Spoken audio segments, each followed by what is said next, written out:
Monsieur le Président de l'Assemblée nationale, Monsieur le Premier ministre, Monsieur le ministre et secrétaire d'État, chers collègues,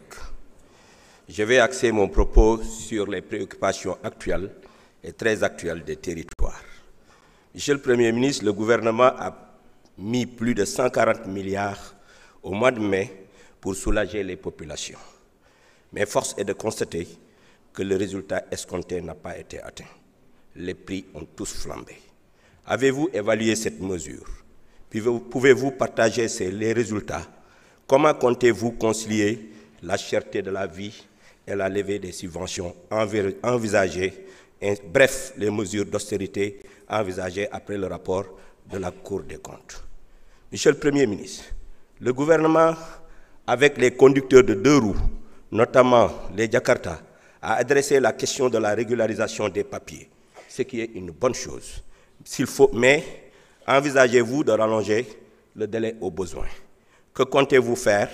pour l'autre côté, c'est-à-dire l'agrément de transport? Il ne s'agit pas seulement d'avoir des papiers, mais c'est des jeunes qui sont également dans le transport. Or, pour exercer un transport, il ne suffit pas seulement d'avoir le papier, il faut avoir également l'agrément. Est-ce que le ministère est en train de travailler sur cet aspect? Je ne suis pas, Monsieur le Premier ministre, un guetteur de faux pas. Et c'est pourquoi j'ai un avis mitigé sur les déguerpissements. Parfois, je suis d'accord, parfois, je ne suis pas d'accord. Mais parfois, il y a une grande violence lorsqu'il s'agit de faire des déguerpissements. C'est pourquoi je pose la question, quelles sont les mesures prises pour accompagner les déguerpis? Ont-ils été recensés? Y a-t-il un suivi psychosocial? Avez-vous pris des mesures pour sécuriser, aménager les zones déguerpis pour éviter les réinstallations?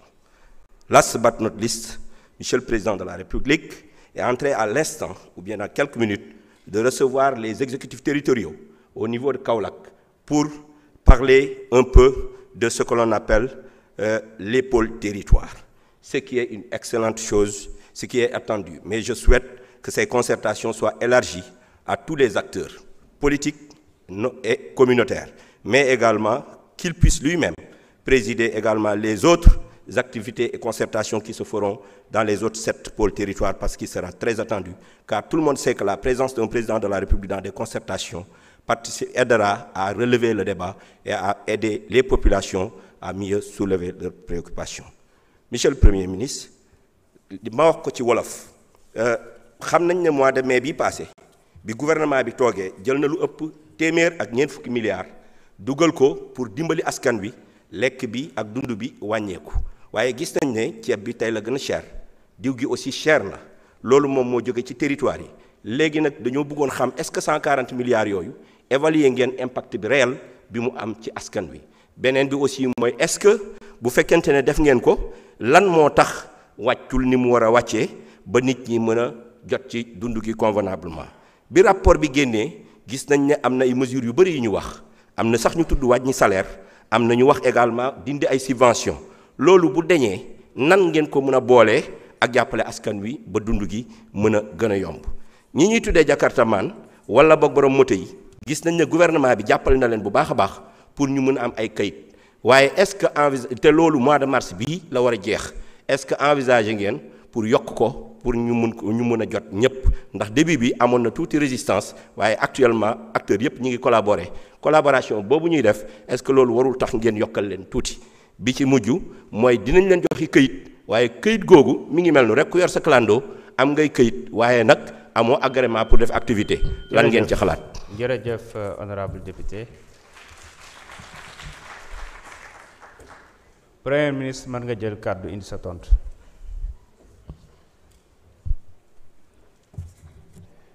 jërëjëf honorable député monsieur Ba.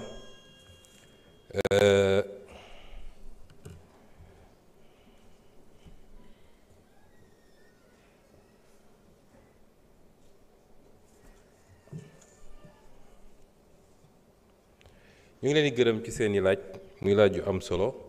njëkk nga laaj lu jëm ci mesures yi ñu jël pour wàññi dund bi li njëkk a fàttali mooy contexte bi ñu fekk réew mi te léegi ñëpp dëppoo ci ndax warante mun na bëri waaye bu preuve génnee rek defe naa coow dootul bëri contexte boobu ku ci def ay effort pour wàññi dund gi effort yu extraordinaire nga def ndax état moo doy waar état c'est des équilibres à gérer muy ay équilibre yoo xam ne léeg-léeg day sensible trop ki la naan yokkal ma sama salaire moo la naan wàññil ma dund gi ñoom ñëpp ñoom benn nit bi moo lay laajandoo lépp ne la yokkal paj mi yokkal njàng mi wàññil courant bi wàññil dund bi te lépp ci benn état bi la loolu nag benn capacité d'offre de biens et de services li ko mën a offrir mooy état boo xam ne dafa viable état boo xam ne dafa sain ci niñ ko yore ñun nag yàlla dafa ñoo nattu ñu donn état boo xam ne dañ koo suuxal waaye bi ñu egsee son excellence président de la république dafa ne métti na trop tension yi bëri na waaye faw rek ñu gestu askan wi ndax ñun askan wi mënuñoo am seen fay faw rek nu mu métti mu am ay mesures yu ñu teg même su dee à titre symbolique yoo xam ne ci askan wi la jëm looloo andi les mesures qui ont été prises ñu jël ko ci anam yu métti ndax man mi maa conduire les discussions avec les différents secteurs de production les importateurs les meuniers les sucriers ñëpp koo ci wax mu ne la mënuñu laal dërëm ci prix bi parce que conjoncture mondiale bi parce que ñu def ay liggéey ak les services compétents ba démontrer ni am na marge nu mu tuuti état bi itam accepté bàyyi lu bëri état bi accepté bàyyi taxes yi mu doon jël ci produit yu bëri nga xam ne taxes yooyu moo ñuy permettre ñu am capacité répondre à d'autres sollicitations état bi ne sama wàll bàyyi naa ko ñu fexe ba ci marge producteurs yi ak marge importateurs yi ñu am luñ ci cof kon loolu liggéey bu rëy la woon tembe nag entre li nga xam ne moom la ñuy def ak comportement acteurs yi sur le terrain mun na am wuute looloo tax les services du ministère du commerce di def liggéey bi ñuy def doonte léeg-léeg si wàllu jumtuwaay seen doole xaw naa néew waaye ñuy def li ñuy def di def le contrôle économique pour être sûr que ñi ngi maîtriser affaire yi flambée des prix bi ngeen wax moom ci li ñuy jot ñun ci rapport mu jóge ci service ministère bi su amee it c'est à la marge te découlewul ci la réalité des prix mais comportement acteurs yi ak spéculation moo koy andi loolu nag contrôle moo koy mottali am na it ci li ngeen laaj yoo xam ne mi ngi ñëw suñu kanam ndax am na liggéey boobu ba léegi tooguñu kon nañ def liggéey bi ak ministre du commerce ba jàpp nañ ni ci fan yu soreetul dinañu annoncer la seconde phase des mesures de réduction encore du coût de la vie te bii pas ñu teg ko ci liggéey boo xam ne liggéey bu dal la ñu def ko suñuy partenaire fii ci réew mi mais def ko aussi sur l'international xool nu ñuy def ba réduire la chaîne d'approvisionnement les acteurs ba nga xam ne yenn coût additionnels yi ci doon am dañ ko ciy jëlee masalan ci ceeb bi ak yeneen yu mel noonu am na liggéey yu am solo ñu ci def yoo xam ne am nañu yaakaar ni ci lu soreetul dina am loo xam ne kilifa réew mi dina ko jébbal Sénégalais yi incha allah waaye prix yu bëri fi mu ne nii prix yu stable la lii nag ñu yàgg wax ni solution bi nekkul ci lii solution bi mi ngi nekk ci naka la ñuy def ba produire ñun loolu mooy suñu perspective ñun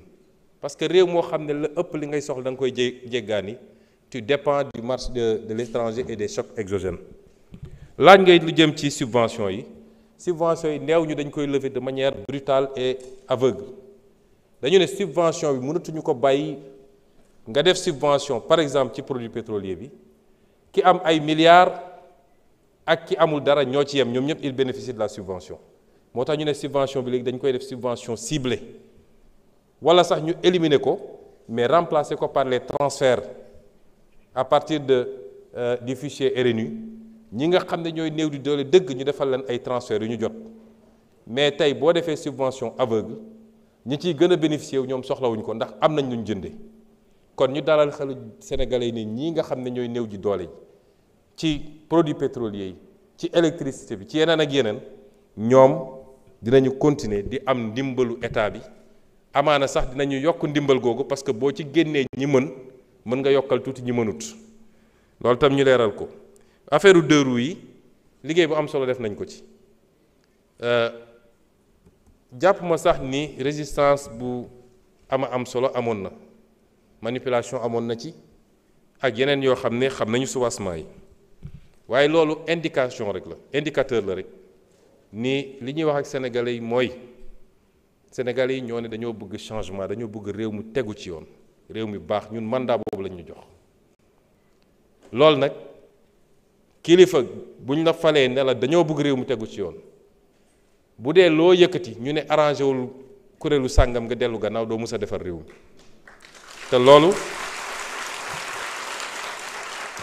te loolu moo tardeel Sénégal te li ci ëpp nag ki ko doon bañ sax bu demee ba ci biir moo ci gën a njëkk a gis njëriñam moo tax la responsabilité de l'autorité c'est de faire le bien des populations quelquefois malgré elles-mêmes ça c'est la responsabilité du dirigeant et je pense que l'opération se passe très bien bu ñu paree phase bi dinañu évaluer ndax lépp a ngi ci biir ci lu ñu war a régulariser ñi nga xam ne mënuñu régulariser lu ci bëri problème mu papier la CMC wala yu mel noonu ci biir am na ñoo xam ne ils sont de bonne foi am na ñoo xam ne it moto yoo xam ne la dañ koo def affaire u séeréer kon mënuñu dajale lépp ne dañuy régulariser l'opération se passe très bien li ci ëpp ci ñoom régulariser nañ la ci des nag on verra au cas par cas incha allah buñ ci tollee parce que la gouvernance c'est être ferme quand il le faut mais c'est aussi faire preuve de flexibilité et de compréhension parce que ñëpp suñu njaboot lañu déguerpissement yi nga wax ñun li ñuy def rek ci li ma mujjee daane léegi lañ koy defee li yoon wax lii la mais nañu xool nu ñuy defee mesure d'accompagnement ak nu ñuy defee yërmande réew. Je vous remercie, Monsieur le Premier ministre.